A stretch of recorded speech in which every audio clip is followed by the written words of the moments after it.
Narito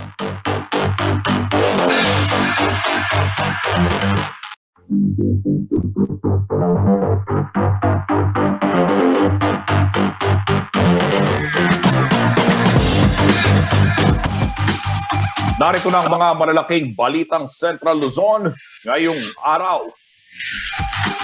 Na shifting posibleng ipatupad sa mga paaralan na may malaking populasyon ayon ho yan sa Department of Education.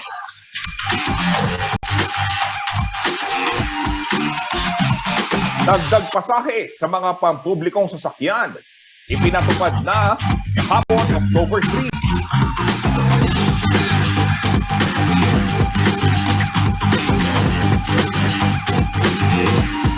Bagyong Cardi, nagdulot ng pagguho ng lupa sa Bundok Arayat. Ayon ho yan sa Mines and Geosciences Bureau.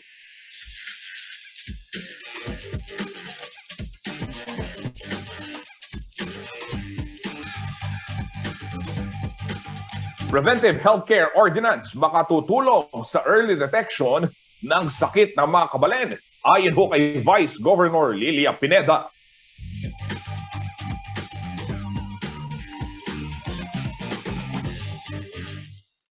At computer laboratory sa Pampanga High School na donasyon ng Batch 71, malaki raw ang maitutulong sa pag-aaral ng mga kabataan.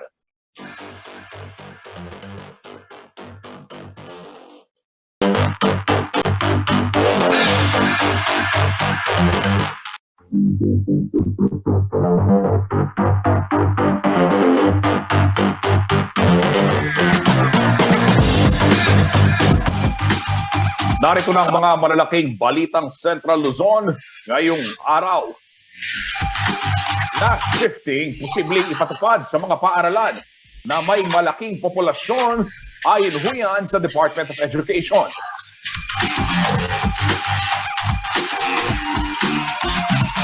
Dagdag pasahe sa mga pampublikong sasakyan. Ipinatupad na kahapon October 3.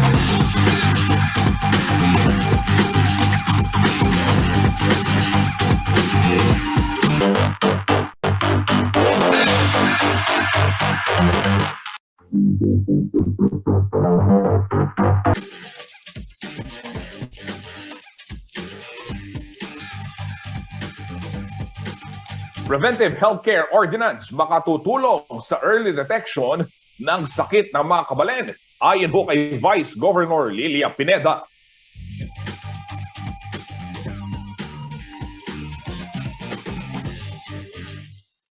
At computer laboratory sa Pampanga High School na donasyon ng Batch 71, malaki raw ang maitutulong sa pag-aaral ng mga kabataan.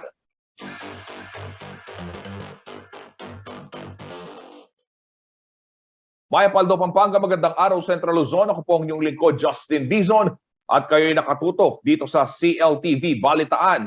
Oras ho natin alas 10:02 na ng umaga, araw ho ng Martes, October 4, 2022. Ayan mga kabalen, pagkabilis-bilis ho ng panahon, parang kailan lang sinimulan natin itong Burr months at ngayon nasa ikalawang Burr month na tayo.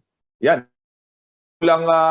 May mahigit na lang, 80 araw na lang, 82, kung di ako nagkakamali, maya-maya may countdown tayo, malapit na ho yung Kapaskuhan at nararamdam na rin ho yung lamig ng simoy ng hangin sa ilang bahagi ng ating rehiyon, Central Luzon. Ito, tuloy-tuloy na ho tayo sa ating balitaan. Patuloy po ang paghahanda ng ibang paaralan para sa napipintong pagpapatupad ng full face-to-face classes sa November 2. Isang buwan na lamang ho yan o kulang isang buwan mula ho ngayong araw.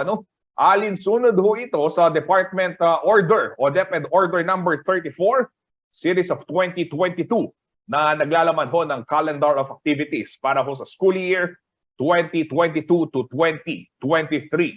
At sa Pampanga High School kung saan mahigit 13,400 ang mga estudyante ipinatutupad ngayon ang 3 days face-to-face classes at 2 days distance learning. Bagamat pasado po sa School Safety Assessment Tool ang PHS, pinangangambahan pa rin ng pamunuan ng eskwela ang kakulangan sa mga classrooms dahil hindi umano ito sasapat sa dami ng mga estudyante pagsapit ho ng November 2. Kaya kung pwede raw ay ipagpatuloy na muna ang blended learning dahil dito ay mas kakayanin ho ng PHS na matutukan itong mga estudyante sa kanilang pag-aaral. Handa naman daw silang sumunod sa direktiba ng DepEd kung talagang hindi naman maaring magpatuloy sa blended learning. Samantala, ayon ho sa Department of Education Region 3, posibleng magpatupad ng class shifting sa mga eskwelang may kakulangan sa silid-aralan. Dito ho sa Central Luzon, pumalo na sa mahigit 2.9 million ang bilang ho ng mga enrolled na mag-aaral sa 3,673 pampublikong paaralan.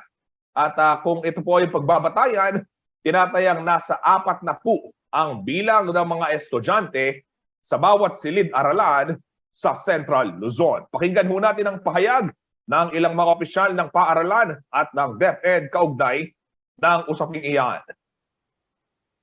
Sa pagbabalik po ng estudyante sa November 2, dahil dati mandated tayo sa DepEd na 100% na ang face-to-face classes ng ating mga estudyante, pinag-aaralan pa rin po namin ito kahit alam namin sa isip namin na kulang pa rin kami ng classrooms. As of now, mayroon lang tayong 118 instructional classrooms na ginagamit ng mga bata for 13,432 enrollees ng Pampanga High School.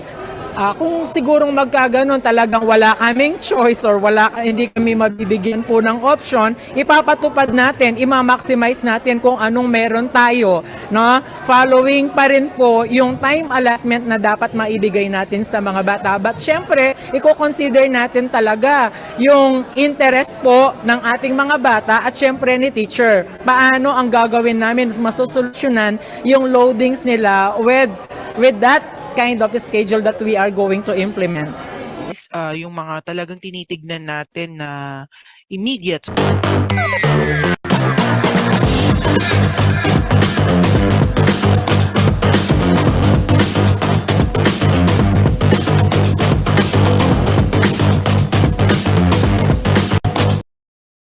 Ayan, inyong narinig si Ma'am Lynn Esguera, ang principal ho ng Pampanga High School.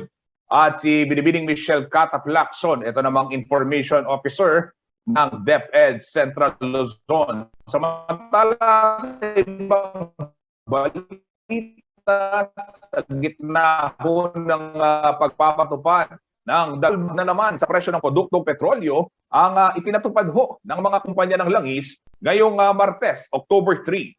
40 centavos po ang itinapyas sa presyo ng kada litro ng gasolina at 45 centavos naman ang bawas sa presyo sa kada litro ng diesel. 85 centavos naman ang ibinawas ho sa kada sa kada litro ho ng kerosene. At epektibo ho ang bawas presyo sa mga itong babanggitin ko hong kumpanya, Shell, Sea Oil at Petrogas. Kanina hong alas 6 ng umaga, so yung mga magpapagasolina ho ngayon ay makakakuha na ng diskwento o yung rollback kung tawagin, mas bababa na ho. Kahit 40 centavos at 45 centavos, 85 centavos, pag pinagsama-sama, malaking awas na rin yan, lalo na tuloy-tuloy yung pagtataas pa ng ibang presyo ng bilihin. Yung hong Caltex at Clean Fuel, kanina pa hong hating gabi, 12:01, nagpatupad na ng price rollback. Ito na ho ang ikalimang sunod na linggo na nagkaroon ng bawas presyo sa mga produktong petrolyo.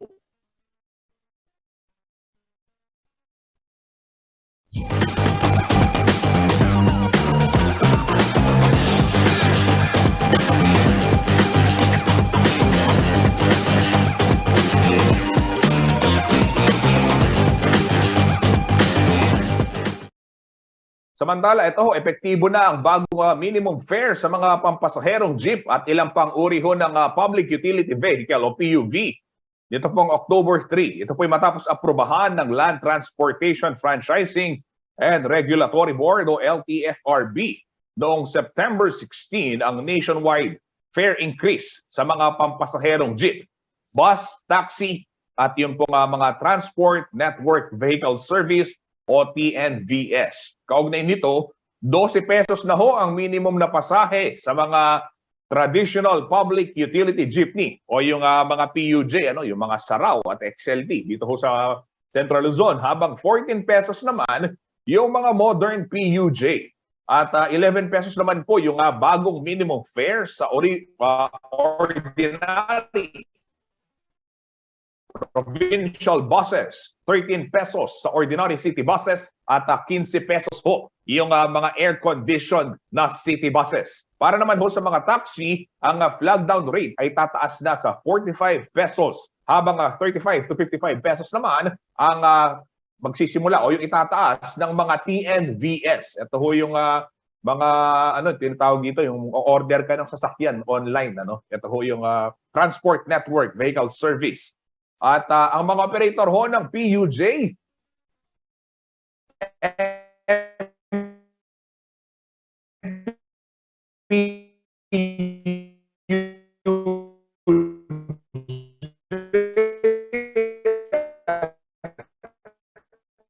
PUB ay kinakailangan kung updated fare matrix o fare guide sa mga pampublikong sasakyan. Kaya ho yung ating mga kababayang commuters, tiyakin ho ninyo na merong nakapaskil na fare matrix bago makapanigil itong ating mga kababayan o itong mga tsuper. Dahil yan ho ay alinsunod naman sa mandato ng LTFRB.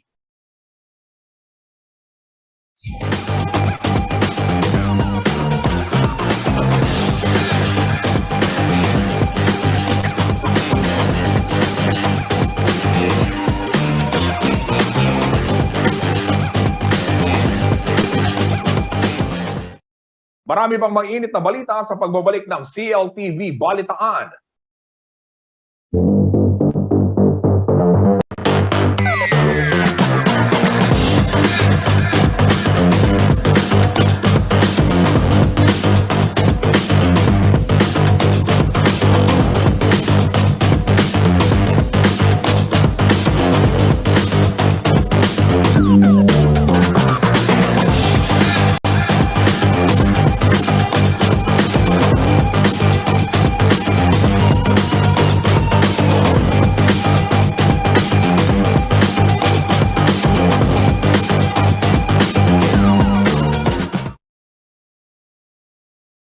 Ayan, nagbabalik ho ang CLTV Balitaan at kayo ho'y nakatutok pa rin dito sa ating mga latest update at mga balita sa Central Luzon. Araw ho natin ngayon, October 4, araw ho ng Martes at magte-10:20 na ho ng umaga. Sa puntong ito, may makakasama ho tayo sa ating programa, si Ginoong Alvin Perez, ang Communication Monitoring Head po ng Angeles City Traffic Development Office upang talakayin ho itong gagawing rerouting scheme na ipatutupad sa darating na ika-8 ng Oktubre para ho magbigay daan dyan sa Kambal Festival ng lungsod ng Angeles. Magandang araw ho, Sir Alvin, at welcome ho sa programang CLTV Balitaan. Yes, good morning Sir Justin at good morning po sa lahat po ng taga-panood ng CLTV 36. Opo, Sir, maraming salamat ho para sa inyong oras at yung pagpapaunlak ho dito sa ating imbitasyon. Kasi napakahalaga ho nitong ininyong inanunsyo, Ito hong rerouting. Ano ho ba yung mga magiging apektadong kalsada? Simulan muna ho natin doon. Ano yung magsasarang kalsada sa October 8? I understand ito ho ay 2:30 PM hanggang alas 4. So medyo matagal-tagal din ito. Pakibanggit ho para ho sa kaalaman ng ating mga tagapanood. Yes po, bali po sa October 7, magkakaroon na po tayo ng partial road closure dito po sa may Miranda Street, corner po ng Santo Linchero, sa may tabi po ng Pamintuan Mansion para po ilagay yung stage sa gaganapin na paman. At the same time po, papasok po dito sa may rotonda ng Miranda Street and then po mag-left turn po siya sa may Santa Rosario Street. Towards na po yan sa Holy Rosary Parish kung saan po papunta na sa may Pamintuan Mansion. Kaya nga po kahapon po nakipag-ugnayan po ang Angeles City Traffic Development Office sa mga public utility jeepney po natin at especially yung mga presidente po ng mga JODA para po ibigay po ang mga rerouting para po yung ating mga kababayan, alam po nila sa araw na yon sa October 8 from 2:30 in the afternoon until 4:30 in the afternoon, magkakaroon po ng rerouting.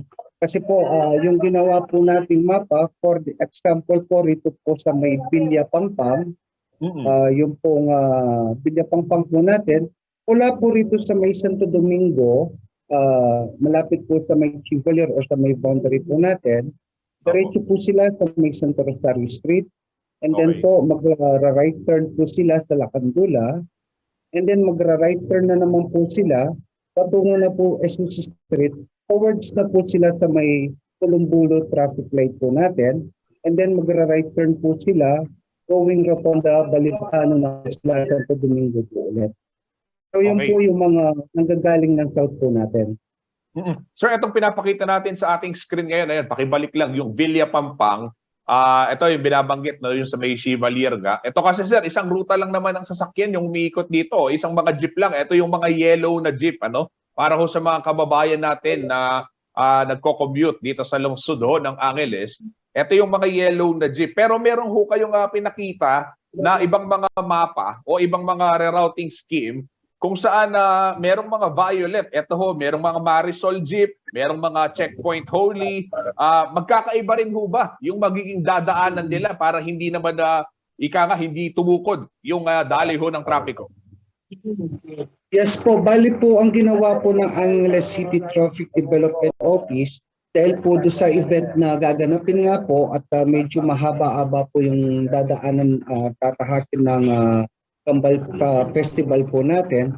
So, sinectorize po ng Angeles City Traffic Development Office para yung po mga mananakay po natin, mayroon pa rin po sila masakyan at hindi rin po sila mag-congest dito sa may portion ng event area po natin. So, kung mapapansin po ninyo, kahapon po ng hapon, nagpalabas po ang opisina po natin ng mga rerouting. So, 3 pong mapa yung ginawa po natin. So, from north to south, and east to west po. So, nabanggit ko na po yung sa may portion po ng Villa Pampang po natin, yung Bilao. So, ngayon po, yun naman po isang portion po natin, yung Marisol, Kapaya, Pandan, yung mga sasakyan naman po yan. So, yung mga Marisol po natin, bali po mag-i-start po sila rito sa may Marisol o Barangay Ninoy Aquino. Diretso lang po sila dito sa may MacArthur Highway po natin. Tapos po mag-turn ng right po sila going Santo Enchero. And then pagdating po nila dito sa may portion po ng SUC Street, mag-turn right po sila.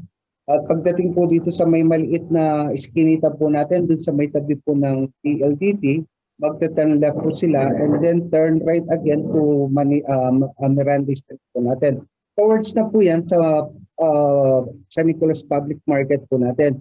So, pagpasok po nila sa may San Nicolas Public Market, papasok po sila sa Luna, and then lalabas po sila dito sa Aguinaldo, and then magta-turn right na naman po sila, going Rizal Street, towards na po yan sa G. Valdez. So, yung portion po ng G. Valdez po natin, doon sa may PNR, meron po silang papasukan doon, para po papunta naman doon sa sinasabi nilang Talimundo, or yun sa may PNR, para po lumiko sila, papunta naman doon sa may po natin, Villanueva Street, and then labas po ulit sila sa may portion ng Pida Guzman and MacArthur Highway. Likewise po yung Pandan po natin, diretso lang po sa may Santo Enchero, same road pa rin po sila, yung dating rota pa rin po nila. So hindi po nagalaw. So yung po namang po natin, yung mga Checkpoint Poly Highway, tapos yung po Checkpoint Poly, ang naman po nila from Abacan Bridge po, mag-turn right po sila dito sa may Araitis Street or Magdalinis.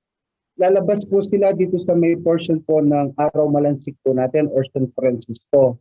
Tapos mag-turn right po sila, papunta naman po dito sa may Kalayaan Street po natin. After po ng Kalayaan Street, po sa may kanto ng Barangay Hall ng Santa Trinidad, pwede po sila, mayroon po silang dalawang option, pwedeng diretso, papuntang Nepo. Pero mas inaano po namin, na-advise natin, back to Miranda Extension po sila. Papasok po sila dun sa may Corazon Street, kung saan po yung tinatawag na Tibagin. Tapos po, paglabas po dun sa may Tibagin po or sa Corazon Street, lalabas na po yan automatic dun sa dating malapit po dun sa dating St. Catherine Hospital po. Papasok po sila dun sa may side po ng Angeles Electric and then sa may side din po ng Nepo Mall. Palabas na po yan ng simbahan or Holy Angel University. And then po, iikot po uli sila sa Lacandula and then towards na po sila dito sa may Santo Isidro and back to na pabalik na po yan sa may MacArthur and ano na po yan, going na po ng Balibago po natin. Yun naman po ano po natin, checkpoint po yung gray, kung mapapansin po ninyo, same road po, kaya lang nagkakaiba lang po pagdating po dito sa may Santo Isidro po natin. Kung sa may Santo Isidro po natin, dediretso po sila SS Street, pwede na po silang pumasok dito sa may Floridal Street po natin kung ayaw na po nila magkaroon ng traffic. Ina-advise din po natin yan para hindi na sila makadami pa rito sa may Rizal Street po natin dahil yung mga Marisol po natin nandun din. Nasa kanila po yung kung ano po yung option na gagawin po nila. Pero po mga sinasuggest po natin, pwede rin po sila sa may Rizal Street kagaya po ng Marisol po natin. Kaya lang pagkakaiba lang po, paglabas po nila dito sa may Villanueva, papasok po sila dito sa Virgen de los Remedios. And then po, papunta na po sila ng Jeep Gonzales po natin. Patowards na po yan ng northbound po natin. Oo, ayan, napakaganda sir ano na nakalabas yung ganyang mga mapa at yan ho ipo-post din natin. Nag-post na ho yung tanggapan ho nila Sir Alvin pero i-share din ho namin sa page ng CLTV para ho mas marami sa ating mga kababayan kasi 'di ba yung ibang mga nagko-commute kahit naman hindi naman point to point yung biyahe, kumbaga yung dinadaanan ng mga sasakyan, doon sila bumababa. So, syempre, mahalagang malaman din, no, guided sila kung saan dadaan itong mga sasakyan nilang jeep. Pero Sir Alvin, ito hong mga pribadong sasakyan naman, yan, basta aware lamang sila, ano, doon sa mga saradong kalsada, pwede naman silang dumaan doon sa ilang mga kalsada sa lungsod. Alam naman natin, maraming pasikot-sikot yung Angeles City. Kung kabisado mo, pwede kang lumusot kung saan-saan. Tama ho ba? Meron po tayong mga traffic personnel na dineployed po, 71 traffic personnel para po mag-regulate ng traffic at the same time po mag-assist sa ating mga private motorists na para po hindi po na po sila maipit sa mga kalsada po natin dahil expect na po natin magkakaroon po tayo ng volume of traffic or magkakaroon po tayo ng heavy traffic sa oras na nag-start na po itong Kambal Festival Parade po natin. So, yung pong isasara po natin mga kalsada, so yung pong Enson Street, Rizal Street, Enson Street, portion of Rizal Street, Santo Rosario Street, and Miranda and Santo Isidro portion po yan. So, yung po mga kababayan po natin na pupunta po sa city proper, na manonood po sa Kambal Festa, kung malapit lang po kayo, halimbawa nasa portion lang po kayo dito sa may bandang Pulong-Bulo, mas maigi po na maglakad na lang, at least kahit paano po medyo ma-reduce po ng mga volume ng sasakyan. Ngayon naman po, yung mga kababayan naman po natin na galing ng South, na papunta naman po dito sa may portion naman ng Balibago or northbound po natin, diretso lang po sila patungo po sa may MacArthur Highway para hindi na po sila maabala, hindi na po sila maipit sa mismong town proper po natin or dito sa may harapan po ng Holy Rosary Parish po natin. So, kaya nga po inaabisuhan po natin ang ating mga kababayan, maaga pa po yung event, nagpalabas na po kami ng mga direction sa mga sasakyan po natin, especially yung mga PJ. Dahil siyempre iniisip din po natin yung mga kababayan po natin na matatanda na sumasakay, na mananakay, na pupunta po sa palengke para bumili. Meron po silang specific place na kung saan po idadrop yung mga tao po. Ayan,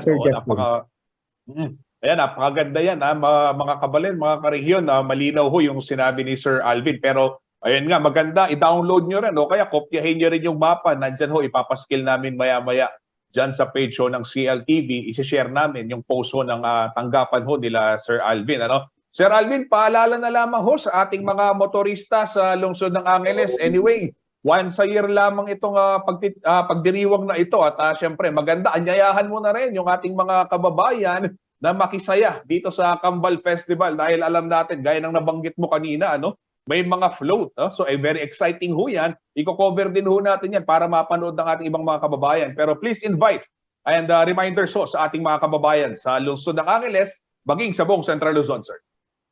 Yes po, dahil po na nagkaroon tayo ng pandemic, almost 2 years po tayong walang mga activity dito po sa lungsod ng Angeles. Kaya po si Mayor Pogi Lasatin, kumbaga sa po, lalo po niyang pinaganda ngayong yung event po natin na makapanood po ang ating mga kababayan dito sa lungsod ng Angeles. Kaya po humihingi po kami ng mahabang pasensya sa mga kababayan po natin. Isang beses lang po nangyayari ito kada taon. So expect po natin na magkakaroon po tayo talaga ng heavy traffic sa ating mga pangunahing lansangan dito po sa kalungkuran. Pero po iniimbitahan po rin po namin kayo na manood po sa natin na Kambal Festival po dito po sa lungsod ng Angeles. Kahit po yung mga ibang katabing karatig lungsod po natin o municipal po. Para po masaksihan ninyo ang festival po na ito po. Pinaganda pa po lalo at para po magbigay saya sa ating mga kababayan dahil 2 years po tayo nagkaroon ng pandemic. So, ayun po, ang gusto po ni Mayor Pogi na magkaroon po tayo ng magandang fiesta po dito sa Sir Justin. Okay, maraming salamat po, Sir Alvin Perez, ang Communication Monitoring Head ng Angeles City Traffic Development Office. Sir, mag-iingat ho kayo at maraming salamat. Maraming salamat din po, Sir Justin, and good morning po. Yan, mga kabalin, inyo pong narinig si Ginoong Alvin Perez ng Angeles City Traffic Development Office. Kaugnay ho yan ng gaganaping Kambal Festival sa October 8. At gaya ho ng nabanggit, isi-share ho namin sa page ng CLTV News at ng CLTV 36.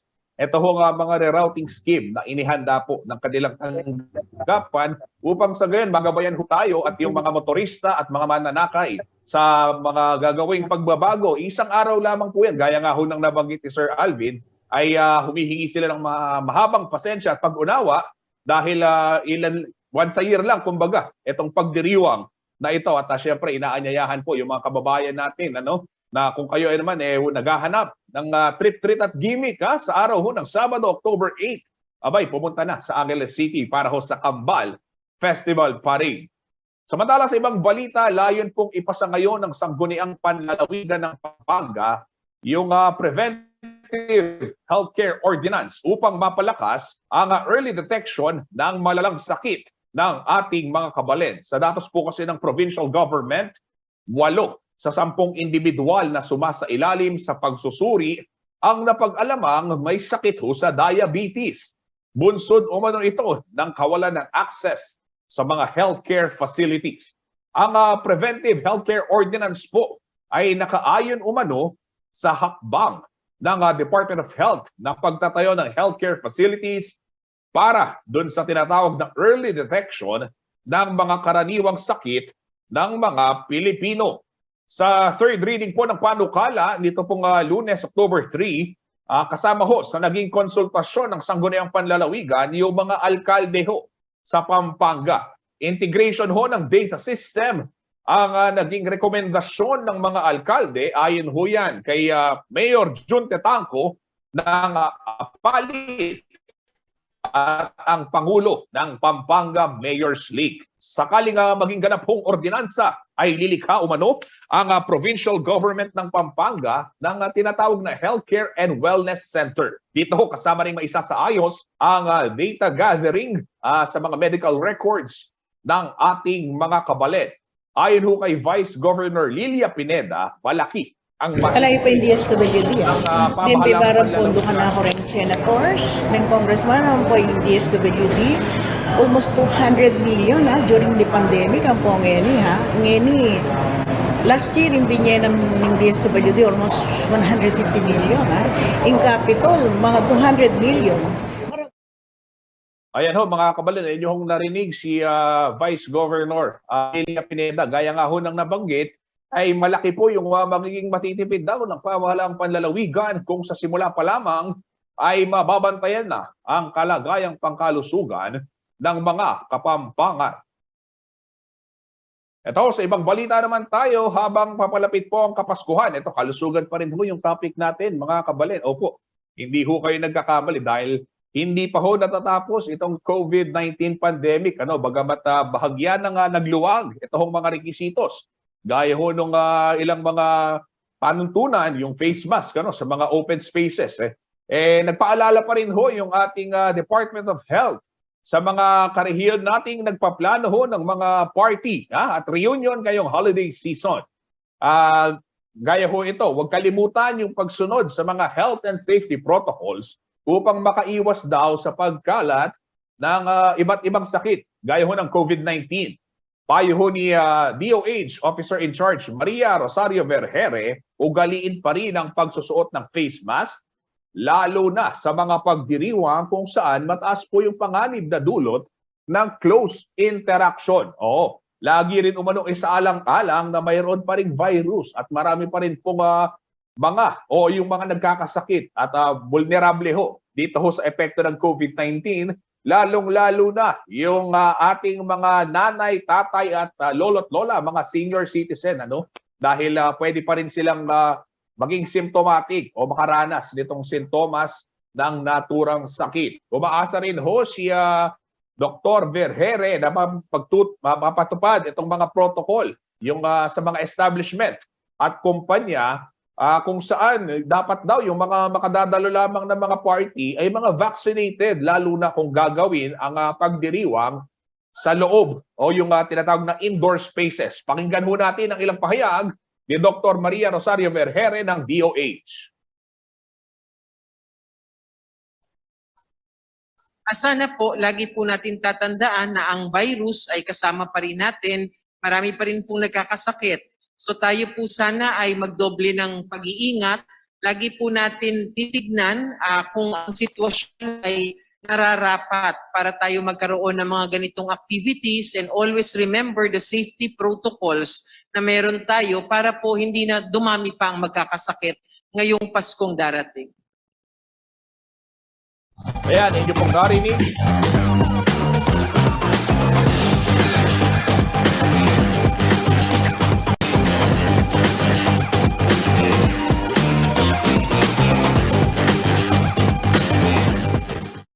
Ayan, inyo pong narinig si Dr. Maria Rosario Vergere, ang officer in charge po ng Department of Health. Samantala, inihatid na po sa huling hantungan ang 5 bayaning tagaligtas ng lalawigan ng Bulacan ito pong weekend.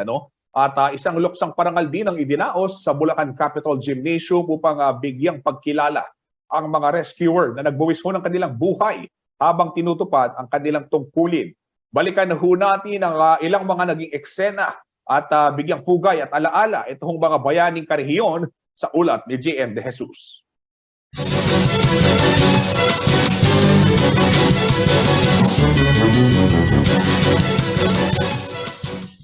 Kahit na sobrang in pain ako, pinipilit kong tignan lahat ng brighter side ngayon. Na ang daming nakikiramay sa amin, na na-recognize yung sacrifices nila, na worth it naman. Sa kabila ng matinding pagdadalamhati at pangungulila, nagagawa pa ring magpakatatag ni Jessa Agustin matapos ang biglaang pagpanaw ng kanyang mister. Si Jessa ang may bahay ni Troy Agustin, isa sa mga rescuer na nasawi sa pananalasa ng Bagyong Karding sa San Miguel, Bulacan. Matapos ang malagim na insidente, mag-isa ng palalakihin ni Jessa ang 2 supling nila ni Troy. Anya, nagsilbing wake-up call para sa marami nating kababayan ang sinapit ng kanyang mister at 4 pa niyang kasama. Hindi naman siya yung namatay lang dahil simpleng aksidente or namatay nang natutulog. May magandang naidulot itong pagkamatay niya. Parang naging wake-up call to para sa mga rescuers na nabubuhay pa. So thankful ako para doon. Dahil alam kong iyan din isa sa mga bagay na gusto niya. Mamatay siya ng naka-duty. Pasado 7:00 ng umaga noong September 26, nang madiskubre ang wala ng buhay na katawan ni Troy at ni Narciso Calayag, Marvy Bartolome, Gerson Resurrección at George Agustin sa sitio Banga-Banga, Barangay Camyas, Bayan ng San Miguel. Maghahatid sana ng tulong sa mga pamilyang nasa evacuation center ang mga rescuer nang tumirik ang kanilang sinasakyang truck. Dahil dito ay nagpasya ang 5 na magbangka na lamang. Ngunit habang inihahanda nila ang mga lifeboat ay biglang rumagasa ang flash flood na nagpaguho sa isang pader sa kanilang kinaroroonan. Dito na sila tinangay ng malakas na alon. Nagpapadal kasi protocol yun. Kailangan merong team leader, yun nga si Gerson Resurrection. Siya yung nagkukumuhan. Pag sinabi sa yung dig together, nagdidig talaga sila, nagdidig. Yun hanggang sa meron yung nag-collapse nga ng building. Parang siguro sa laki ng tubig, biglang tumaas, hindi na nila kayang makabalik. Doon na sila nilamon ng tubig. Kwento ni Raul Agustin, team leader ng Bulacan PDRMO Rescue Unit, hindi matatawaran ang dedikasyon sa trabaho ng 5 bayaning rescuers. Talagang matatapang to, malalakas ang loob, masigasig sila. Saka talagang makikita mo yung dedicated talaga sila sa trabaho nila. Masayahin sila. Lalo na pag nagre-responde, nagkakaroon pa sila ng biruan.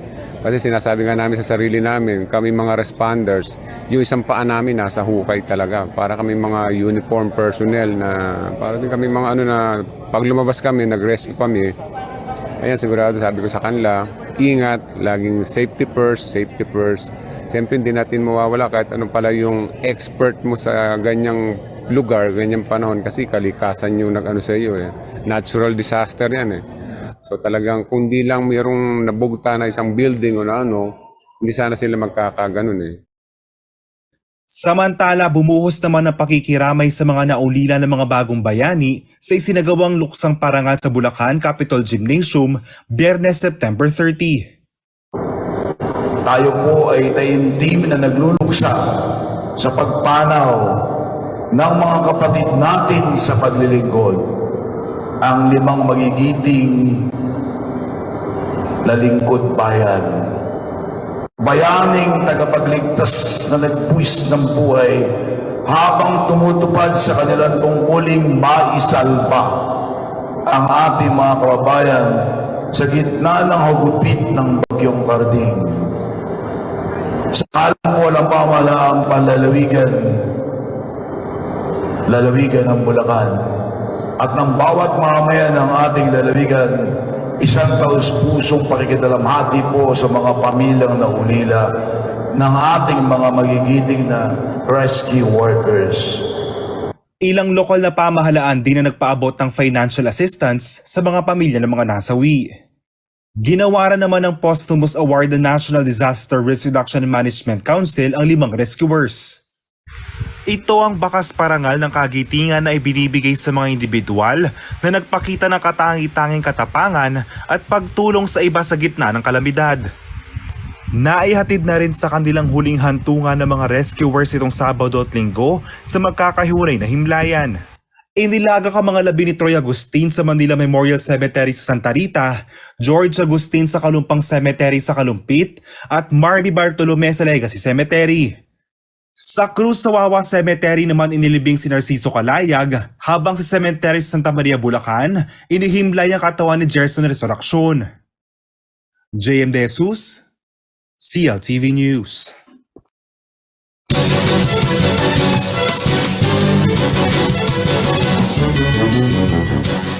Marami pa hong may init na balita sa pagbabalik ng CLTV Balitaan.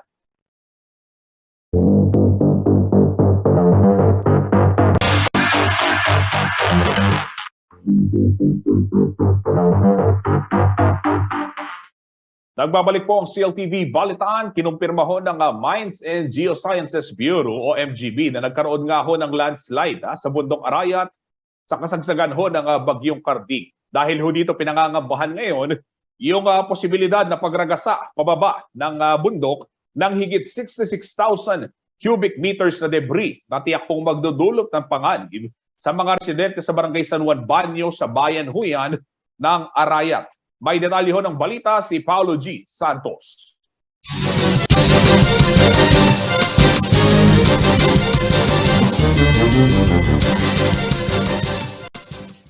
September 27, 2022, isang araw matapos ang pananalasan ng Bagyong Karding sa malaking bahagi ng Luzon, ilang residente sa Purok 7 ng Barangay San Juan Banyo, Arayat, Pampanga ang nagsabing may landslide na nangyari sa matarik na bahagi ng bundok Arayat.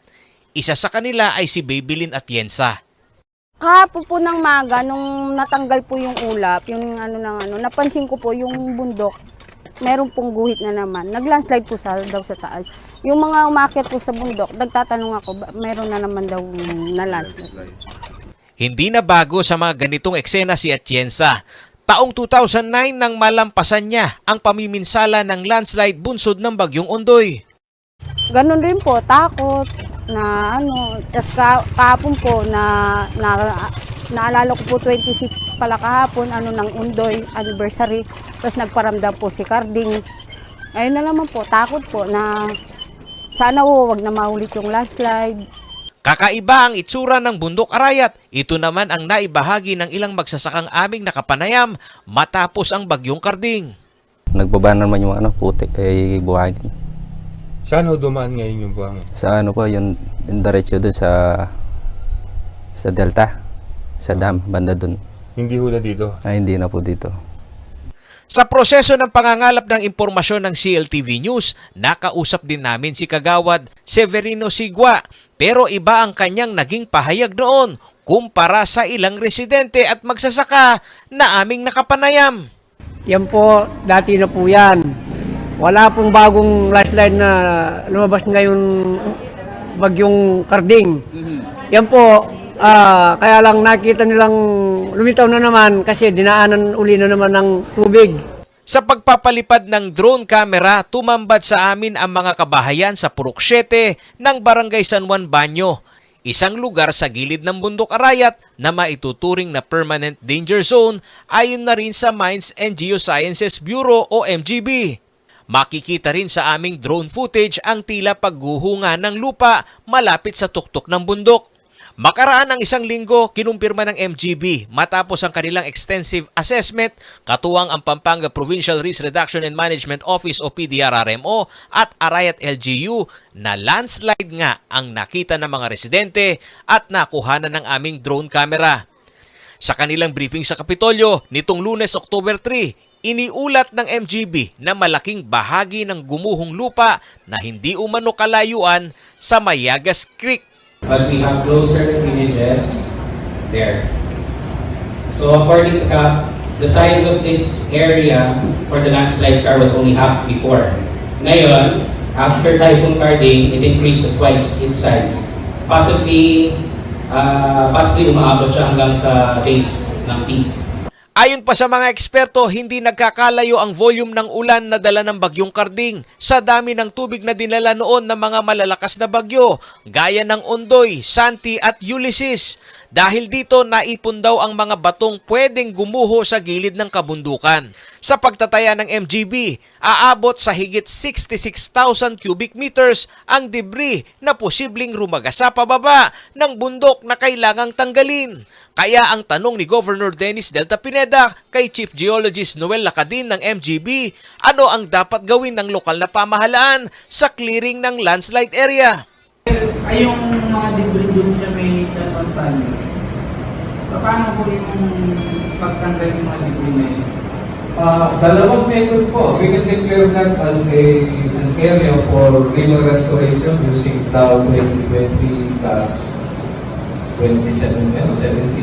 I-declare po natin yung dredging area or sa ating local power na lang po. So we can use the local government code. Ano po yan? Yung tinatawag na public safety. Kahit naman po siguro ang ating taga-DNR, tanggalin yung mga posibleng pumatay ng mga boulders po yan. O sinabihan po si Pedro na ang mga bato yan nakatatak na DNR. Kasi pag yan po ay dumalo yan, nakapatay ng tao. Okay, kasalanan tayo, sabi ko po. No-build zone dapat ang mga naideklarang permanent danger zone. Ngunit ayon kay Arayat Vice Mayor Bon Alejandrino na dating alkalde, malayong maging opsyon ng kanyang mga kababayan ang relocation dahil nasa kabundukan ang kanilang kabuhayan. Una, tanong po namin kahit gawin natin sa tao ang pilitin mo, Pag doon nabubuhay yung mabubuhay. Dahil kami Sir, nandun na nga yung hindi namin pilitin. Hindi namin may sakit. Samantala, ang pagpapabuti ng early warning system at simulation preemptive evacuation ang pantapat na solusyon ng provincial government sa kasalukuyan. Ayon kay PDRRMO Chief Angie Blanco, itatalaga sa mas mataas na bahagi ng bundok ang ikalawang istasyon ng early warning system para mabilis ang pag-alarma sa mga residente sa paanan ng bundok. Dahil patapos na yung phase 1, another level sa bundok, doon itatayo yung early warning system. So, ngayon, nag-usap na kami ng ITBS, may simulation tayo, no? Gaya ng sabi ni Gov, kailangan maturuan yung mga barangay, no? So, sa Saturday, may nakaporma na kaming team with the MGB at saka yung Penro, kami sa PDRIMO, and the barangay captain, si Captain Froilan, no? We will talk with the people. So, ipaplano namin kung ano ang preemptive evacuation na gagawin natin doon.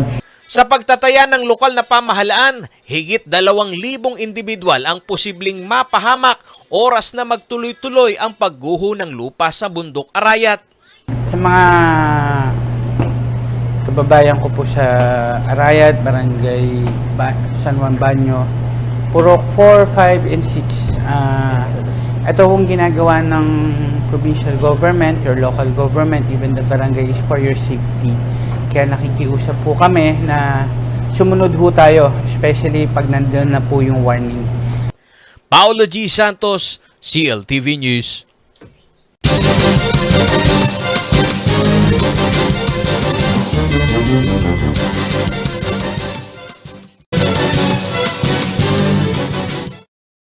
Sa ibang balita, nilinaw ho ng Land Transportation Office o LTO na wala silang planong buwagin yung kanilang Land Transportation Management System o LTMS.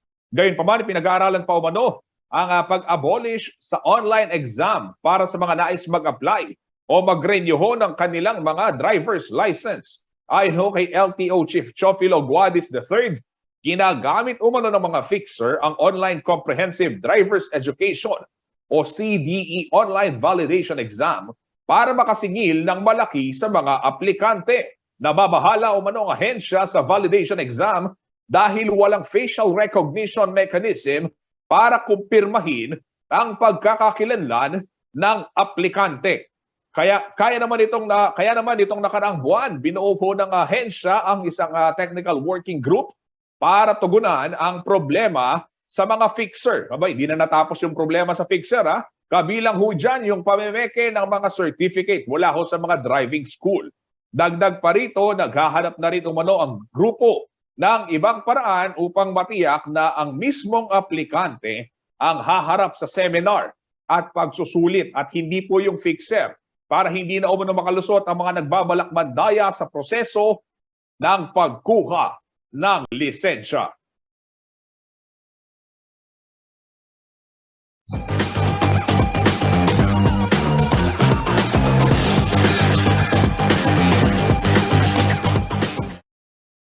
Sa iba namang balita, upang makasabay ho ang mga mag-aaral ng Pampanga High School sa modernisasyon at high-tech learning ay nag-donate ho ng 20 computer units ang alumni batch 1972 o Lunes ho yan, October 3. Ulitin ko lang, batch 71 ho yung nag-donate ng computer units. Nakikita umano nila ang pangangailangan ng mga estudyante at nais nilang mas mapadali ang pag-aaral ng mga ito, lalo na't nakatakdahong magbalik itong mga mag-aaral sa kanilang mga silid-aralan sa darating hong Nobyembre. Nais din daw ng batch 71 ng Nooy Jose Abad Santos High School na maging magandang halimbawa sa mga mag-aaral upang hindi nila makalimutan ang kanilang pinanggalingan dahil ang eskwelahan po ang nagiilang sa kanilang mga talento at kaalaman. Malaki naman ho ang pasasalamat ng Pampanga High School para sa computer laboratory na tinawag na White Angel 203.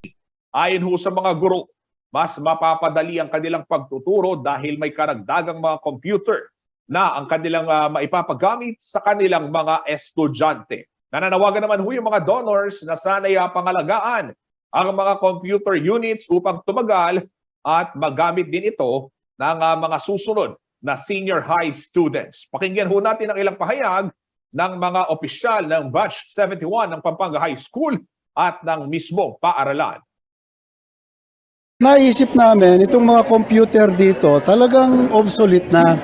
So, with my Batch 71, napag-isip-isip namin na mag-donate kami ng mga bagong computer na i7 na talagang very powerful. So, masaya naman sila kasi ang intention namin dito is that dapat hindi maiwan ang mga Kapampangan students sa mga ibang estudyante, no? Hindi lang dito sa Pilipinas, but sa buong mundo. Oo, sana gamitin nilang mabuti, ingatan nila, no? Kasi pinaghirapan ng Batch 71 ito at sana maging matalino sila at lalaban sila sa labanan kapag sila ay natapos na sa pag-aaral. No? Naging struggle namin yan, kami mga ICT teachers, dahil knowing na technology is rapidly growing, yung mga computers na available natin, hindi sila enough para maituro yung mga advanced technology. So, we had this blessing na galing sa mga Batch 21, especially kay Mr. Rene Romero.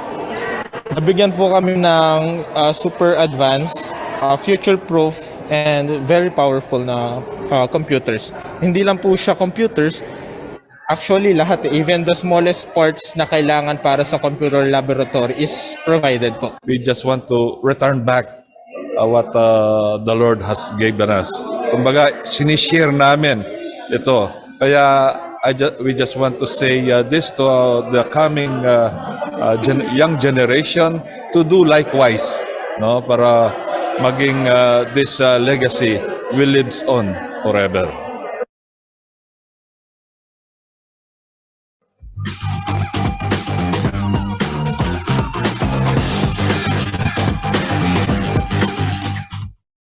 Ayan, sa punto ito, alamin naman ho natin ang magiging taya ng panahon mula kay Ginoong Manes Guerra, ang Chief Weather Forecaster ng Pag-asa Clark.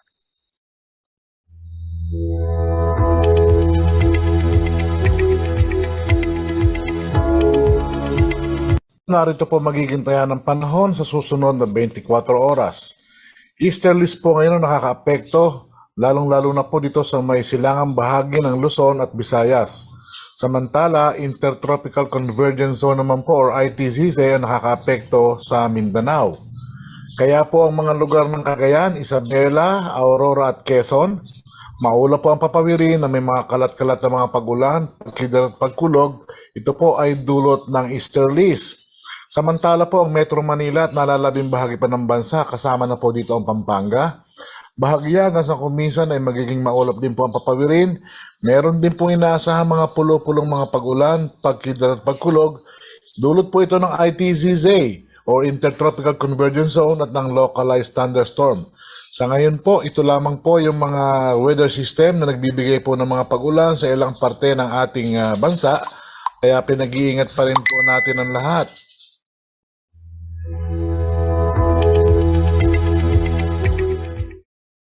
Ayan, Kabalen, 11:02 na ho. Ako'y magpapaalam na. Pero bago ho natin tapusin ang programa, banggitin lang ho natin 82 days na lamang.